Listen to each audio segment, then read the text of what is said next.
So hello everyone, once again welcome back to my channel. And in the last video we have seen how we can able to add images in our applications. Okay, so in today's video we'll see how we can able to take inputs from the user and how we can able to display that. Okay, so which is very important, right?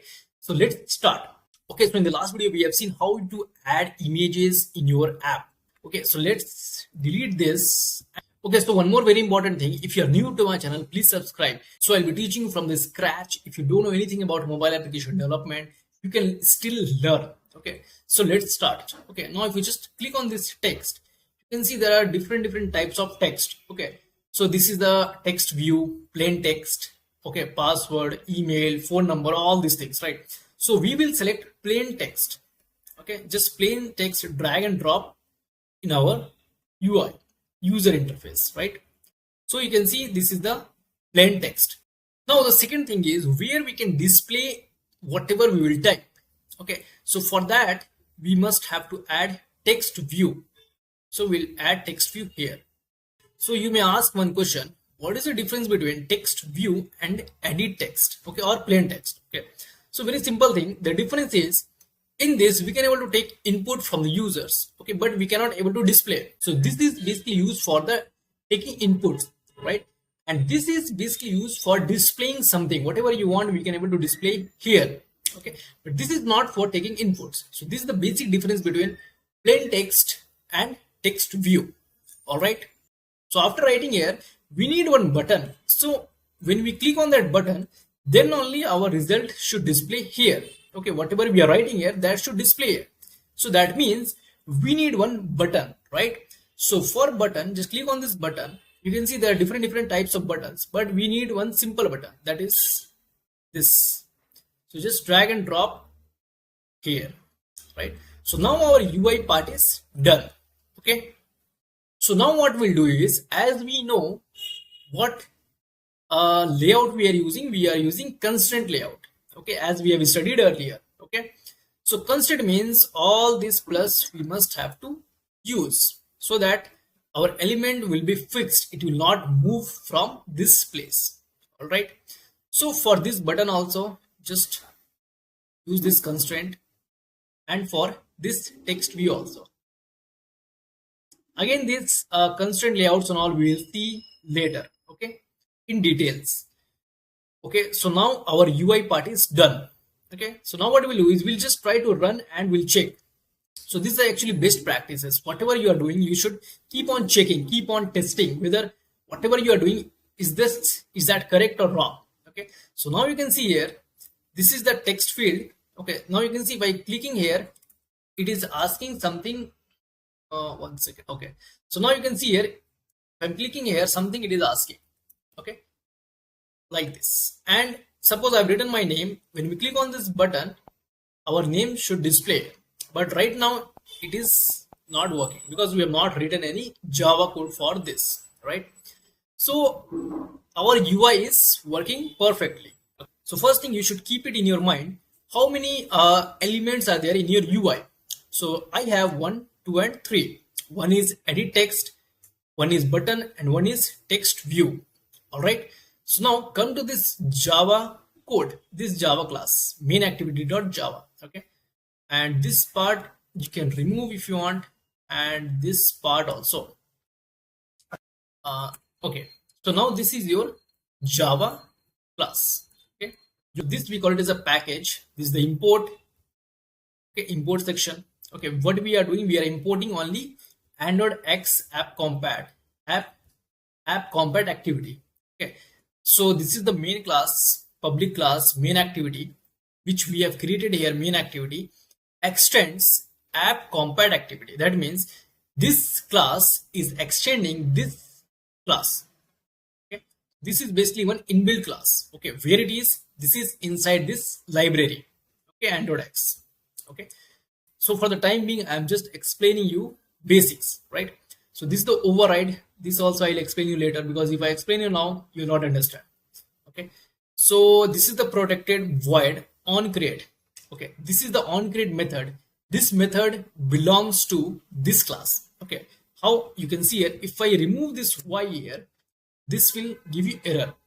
Okay, so that means this method belongs to this class. Okay, so we are extending these methods. We are trying to access this method, so we must have to extend this class. Okay, so this is the use of extends. Okay, already we have studied in Java. So this line is basically used to set your content, whatever we are at.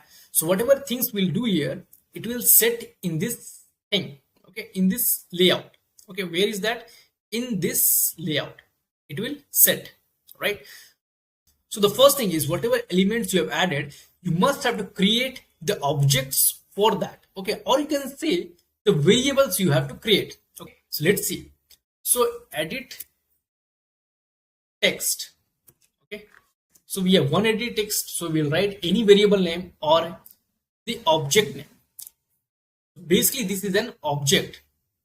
Okay, so you can understand it as a data type. Okay, edit text, and E1 is the variable, right? So next, what we have one button and we have one text view. Okay, so we'll create button. B should be capital. Okay, button, and we'll write the variable name as B1 or the object name as B1. Okay, one more thing we have, that is text view.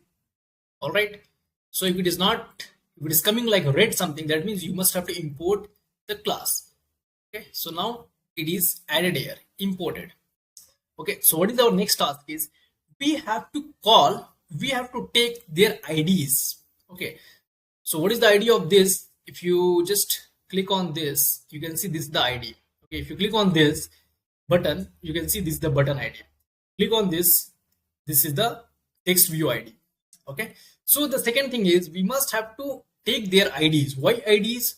To perform some operations, because IDs will be unique always. So we have to take their IDs. So how we can take is, just write E1 equal to, there is one function called find view by ID. Okay, in this you have to write the ID. How you can write? R dot ID dot, what is the ID name of that? E1, it is actually edit text. Okay, E1 became active.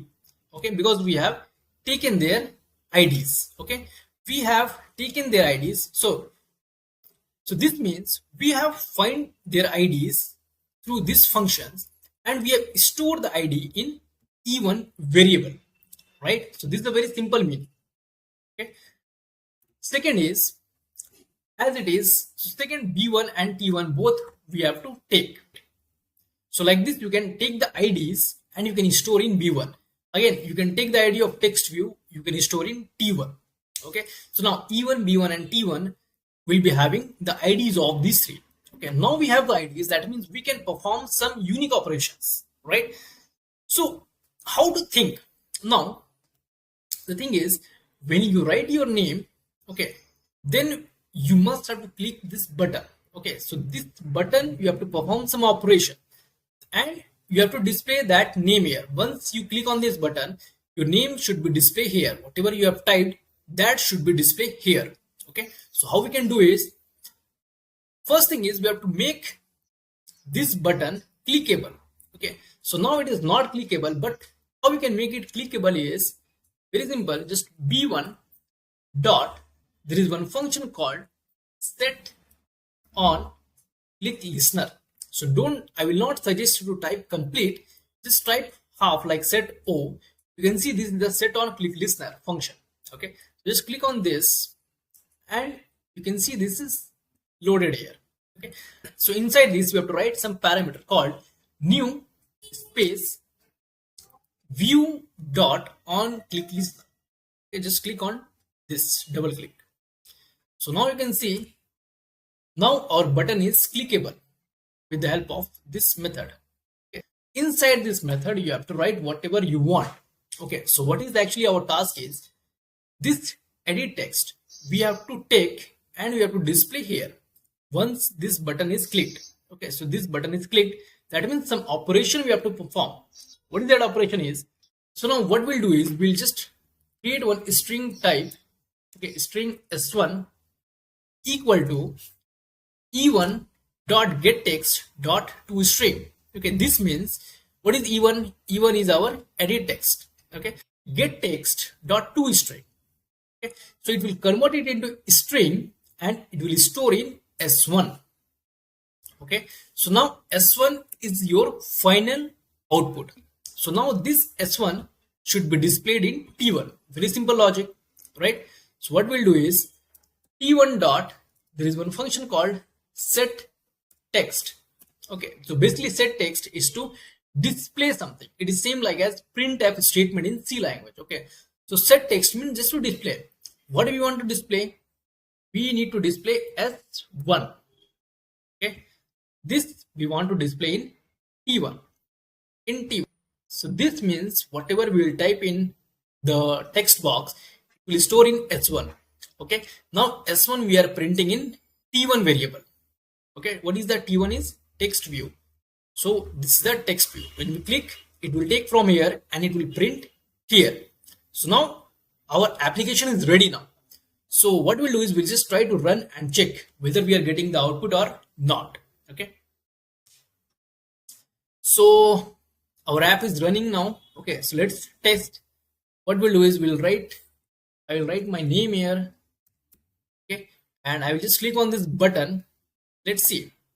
So you can see here my name is displayed.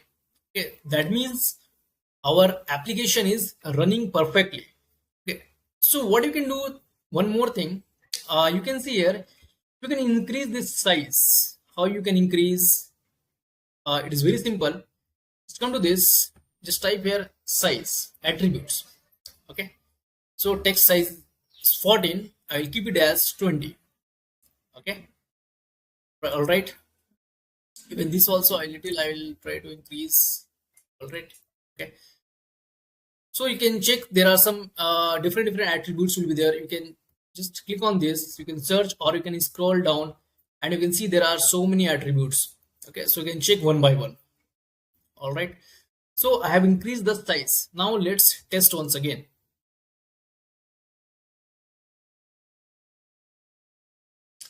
All right, so now this is the input. I will type my name Samir and I will just click on this button and you can see this is the Samir is displayed here. Okay, so congratulations, you have built your second application. Okay, learning Android Studio is very simple, very easy, but the thing is we have to learn very patiently. Okay? So nowadays basically students try to learn very fast. They try to just get the result somehow. Okay, they will use ChatGPT, they will use some other things, but the thing is they will never learn. Okay, so learning is very important. Then go for some other things. Okay, so the first thing is you should learn what you are doing, then go for next. Okay,